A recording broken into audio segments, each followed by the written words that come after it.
Cali loading, Cali loading, Cali loading, yeah. Cali loading, Cali loading, Cali loading, yeah.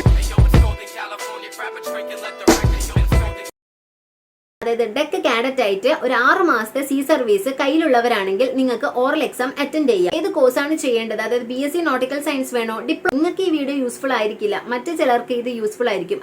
Hello friends, എല്ലാവർക്കും ഇന്നത്തെ എൻ്റെ പുതിയ വീഡിയോയിലേക്ക് സ്വാഗതം. ഇന്നത്തെ നമ്മുടെ ടോപ്പിക് എന്ന് പറയുന്നത് +2 കഴിഞ്ഞ കുട്ടികൾക്ക് എങ്ങനെ മെർച്ചന്റ് നേവിയിൽ ഒരു ജോലിക്ക് പ്രവേശിക്കാം എന്നതിനെ കുറിച്ചാണ്. മെർച്ചന്റ് നേവിയിലെ ജോലി ആഗ്രഹിക്കുന്നവർക്കൊക്കെ എൻ്റെ വീഡിയോ എന്തായാലും യൂസ്ഫുൾ ആയിരിക്കും, എൻ്റെ ചാനലും യൂസ്ഫുൾ ആയിരിക്കും. അപ്പോൾ മറക്കാതെ എൻ്റെ ചാനൽ സബ്സ്ക്രൈബ് ചെയ്ത് വീഡിയോസ് അപ്ലോഡ് ചെയ്യുന്നതനുസരിച്ചിട്ട് കാണാൻ ശ്രമിക്കുക. +2ന്റെ റിസൾട്ടൊക്കെ വരാറായിട്ടുണ്ട്.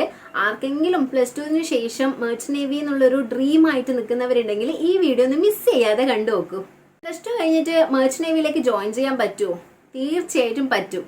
BSc nautical science, diploma in nautical science, BTech marine engineering, ഈ കോഴ്സുകളെ കുറിച്ച് കേട്ടിട്ടുണ്ടോ? ഈ കോഴ്സുകളൊക്കെ +2 കഴിഞ്ഞിട്ട് ഷിപ്പിലൊരു ജോലിയിൽ ആഗ്രഹിച്ച് നിൽക്കുന്നവർക്ക് പഠിക്കാൻ വേണ്ടിയിട്ടുള്ള കോഴ്സസ് ആണ്. അപ്പോൾ ഇതിന് വേണ്ടിയിട്ട് നിങ്ങൾക്ക് വേണ്ടുന്ന എലിജിബിലിറ്റി എന്ന് പറയുന്നത്, അതായത് ഈ 3 കോഴ്സിൽ ഏതെങ്കിലും ഒന്ന് പഠിക്കണമെങ്കിൽ +2വിൽ നിങ്ങൾക്ക് ഫിസിക്സ്, കെമിസ്ട്രി, മാത്സ് ഈ 3 സബ്ജക്റ്റിൽ കൂടിയിട്ട് 60% മാർക്കും അതോടൊപ്പം ഇംഗ്ലീഷിൽ ഒരു 50% മാർക്കും ഉണ്ടെങ്കിൽ ഈ കോഴ്സസ് നിങ്ങൾക്ക് സുഖമായിട്ട് പഠിക്കാവുന്നതാണ്. ഈ കോഴ്സസ് പഠിച്ചു കഴിഞ്ഞാൽ നിങ്ങൾക്ക് ഡെക്ക് സൈഡിലും എഞ്ചിൻ സൈഡിലും ജോലിക്ക് കയറാവുന്നതാണ്. അതായത് എഞ്ചിൻ പരമായിട്ടുള്ള കാര്യങ്ങളൊക്കെ ഇഷ്ടപ്പെടുന്നവരാണെങ്കിൽ നിങ്ങൾക്ക് എഞ്ചിൻ ഡിപ്പാർട്ട്മെന്റിലേക്ക് പോകാം. BSc നോട്ടിക്കൽ സയൻസും ഡിപ്ലോമ ഇൻ നോട്ടിക്കൽ സയൻസും ആണ് നിങ്ങൾ പഠിക്കുന്നതെങ്കിൽ ഡെക്ക് സൈഡിൽ മെർച്ചന്റ് നേവി നേവിഗേഷൻ ഓഫീസർ ആയിട്ട് ജോലിക്ക് കയറാവുന്നതാണ്. ഇനി ബിടെക് മെറൈൻ എഞ്ചിനീയറിംഗ് ആ പഠിക്കുന്നതെങ്കിൽ പേരിൽ തന്നെ ഉണ്ടല്ലോ, എഞ്ചിൻ ഡിപ്പാർട്ട്മെന്റിലെ എഞ്ചിനീയർ ആയിട്ട് ജോലിക്ക് പ്രവേശിക്കാം. +2വിൽ ഫിസിക്സ്, കെമിസ്ട്രി, മാത്സിൽ 60% മാർക്കും ഇംഗ്ലീഷിൽ 50% ഉണ്ടെങ്കിൽ ഞാൻ പറഞ്ഞല്ലോ നിങ്ങൾക്ക് ഈ ഒരു കോഴ്സസ് ചെയ്യാവുന്നതാണ്. ഈ 3 കോഴ്സിൽ ഏതെങ്കിലും ഒന്ന് നിങ്ങൾ പഠിക്കാൻ ഉദ്ദേശിക്കുന്നുണ്ടെങ്കിൽ IMU നിങ്ങൾക്ക് വേണ്ടിയിട്ട് ഒരു എൻട്രൻസ് ടെസ്റ്റ് കണ്ടക്ട് ചെയ്യുന്നുണ്ട്. ആ എൻട്രൻസ് ടെസ്റ്റിൽ എഴുതി നിങ്ങൾ പാസ് ആവുകയാണെങ്കിൽ നിങ്ങൾക്ക് ഉറപ്പായിട്ടും IMUയുടെ അണ്ടറിൽ വരുന്ന കോളേജസിൽ പഠിക്കാം. IMUയുടെ വെബ്സൈറ്റിൽ ഈ എൻട്രൻസിനെ കുറിച്ചുള്ള എല്ലാ ഡീറ്റെയിൽസും കൊടുത്തിട്ടുണ്ടാവും. നിങ്ങൾക്ക് ഒന്ന് ആവശ്യമുള്ളവരാണെങ്കിൽ ജസ്റ്റ് ഒന്ന് IMUയുടെ വെബ്സൈറ്റ് ഒന്ന് ചെക്ക് ചെയ്ത് നോക്കിയാൽ മതി. നിങ്ങൾ ഇതിനായിട്ട് ആദ്യം ഏതെങ്കിലും ഒരു IMU യൂണിവേഴ്സിറ്റി സെലക്ട് ചെയ്യണം. അത് ചെന്നൈയിൽ വരുന്നുണ്ട്, മുംബൈയിലുണ്ട്, വിശാഖപട്ടണമുണ്ട്, കൊച്ചിയിലുണ്ട്. നിങ്ങൾക്ക് ഏതാണോ ഈസിലി ആക്സസ് ആയിട്ടുള്ളത് ആ ഒരു കോളേജ് നിങ്ങൾ സെലക്ട് ചെയ്യാം, IMUയുടെ അണ്ടറിൽ വരുന്നത്. പിന്നെ അവിടത്തേക്കുള്ള വെബ്സൈറ്റ് ഒക്കെ ചെക്ക് ചെയ്തിട്ട് എൻട്രൻസിന് വേണ്ടിയിട്ടുള്ള കാര്യങ്ങളൊക്കെ പ്രിപ്പയർ ചെയ്യാവുന്നതാണ്. ഈ എൻട്രൻസ് ടെസ്റ്റ് നടത്തുന്നത് ഓൺലൈൻ ആയിട്ടായിരിക്കും. 200 ക്വസ്റ്റ്യൻസ് ആണ് ഉണ്ടാവുന്നത്. ടൈം 3 hours ആയിരിക്കും. നെഗറ്റീവ് മാർക്സ് ഒന്നും തന്നെ ഇല്ല. എൻട്രൻസിന് ഇൻക്ലൂഡ് ആവുന്ന സബ്ജക്ട് ഫിസിക്സ്, കെമിസ്ട്രി, മാത്സ്, പിന്നെ ജനറൽ നോളജ്. വൺസ് നിങ്ങൾ എൻട്രൻസ് എക്സാം ക്ലിയർ ചെയ്ത് കഴിഞ്ഞാൽ ഏത് കോഴ്സാണ് ചെയ്യേണ്ടത്, അതായത് BSc നോട്ടിക്കൽ സയൻസ് വേണോ, ഡിപ്ലോമ ഇൻ നോട്ടിക്കൽ സയൻസ് വേണോ, അതോ ബിടെക് മെറൈൻ എഞ്ചിനീയറിംഗ് വേണോ എന്നുള്ളത് നിങ്ങൾക്ക് തീരുമാനിക്കാം. BSc ഇൻ നോട്ടിക്കൽ സയൻസ് ആണെങ്കിൽ നിങ്ങൾക്കത് 3 വർഷം പഠിക്കേണ്ടതാണ്. ഡിപ്ലോമ ഇൻ നോട്ടിക്കൽ സയൻസ് 1 വർഷവും ബിടെക് മെറൈൻ എഞ്ചിനീയറിംഗ് 4 വർഷമാണ് വരുന്നത്.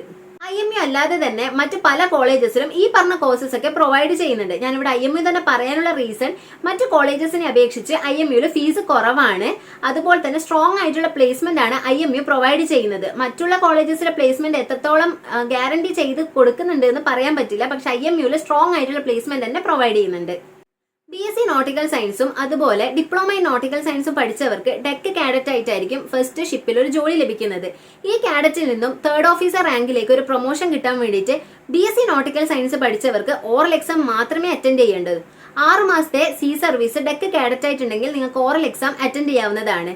ഡിപ്ലോമ ഇൻ നോട്ടിക്കൽ സയൻസ് പഠിച്ചവർക്കാണെങ്കിൽ 18 മാസത്തെ സി സർവീസ് വേണം. അതും ഓറൽ എക്സാമും റിട്ടേൺ എക്സാമും അറ്റൻഡ് ചെയ്യാൻ വേണ്ടിയിട്ട് ഇവർക്ക് 2 എക്സാമും അറ്റൻഡ് ചെയ്യണം. ഓറലും അറ്റൻഡ് ചെയ്യണം, റിട്ടേൺ എക്സാമും അറ്റൻഡ് ചെയ്യണം. അതുപോലെ ബിടെക് മെറൈൻ എഞ്ചിനീയറിംഗ് പഠിച്ചവർക്കാണെങ്കിൽ 6 മാസത്തെ ഒരു സി സർവീസ് കൊണ്ട് നിങ്ങൾക്ക് നേരെ ക്ലാസ് 4 എക്സാം അറ്റൻഡ് ചെയ്യാവുന്നതാണ്. ഈ വീഡിയോ കാണുന്നവര് ജസ്റ്റ് ഈ വീഡിയോ കാണാതെ ഇത് യൂസ്ഫുൾ ആകുന്ന ആർക്കെങ്കിലും ഒന്ന് ഷെയർ ചെയ്ത് കൊടുക്കണേ. ചിലപ്പോൾ നിങ്ങൾക്ക് ഈ വീഡിയോ യൂസ്ഫുൾ ആയിരിക്കില്ല, മറ്റു ചിലർക്ക് ഇത് യൂസ്ഫുൾ ആയിരിക്കും. അങ്ങനെ ആരെങ്കിലും പരിചയം ഉണ്ടെങ്കിൽ ഒന്ന് ജസ്റ്റ് ഈ വീഡിയോ ഷെയർ ചെയ്ത് കൊടുത്തോളൂ. ഈ വീഡിയോ കാണുമ്പോൾ മറക്കാതെ ഒന്ന് ലൈക്കും സബ്സ്ക്രൈബും കൂടി ചെയ്യണേ. +2 കഴിഞ്ഞിട്ട് മെർച്ചന്റ് നേവിയിലെ ജോലി ആഗ്രഹിച്ച് നിൽക്കുന്നവർക്ക് ഈ വീഡിയോ എന്തായാലും യൂസ്ഫുൾ ആയിട്ടുണ്ടാകും. ഞാൻ പറഞ്ഞ കോഴ്സസിനെ കുറിച്ചിട്ടോ കോളേജസിനെ കുറിച്ചിട്ടോ എന്തെങ്കിലും ഡൗട്ട് ഉണ്ടെങ്കിൽ എന്നോട് കമന്റ് ചെയ്യാവുന്നതാണ്. ആദ്യമായിട്ട് വീഡിയോ കാണുന്ന ആരെങ്കിലും ഉണ്ടെങ്കിൽ എൻ്റെ ചാനൽ ഒന്ന് സബ്സ്ക്രൈബ് ചെയ്യണേ. വീഡിയോ കണ്ടിട്ട് ഇഷ്ടമാണെങ്കിൽ ലൈക്ക് കൂടി ചെയ്യണേ. ഇന്നത്തെ വീഡിയോ അത്രയേ ഉള്ളൂ. അപ്പോൾ അടുത്ത വീഡിയോ ആയിട്ട് വരുന്നത് വരെ ബൈ. Thank you.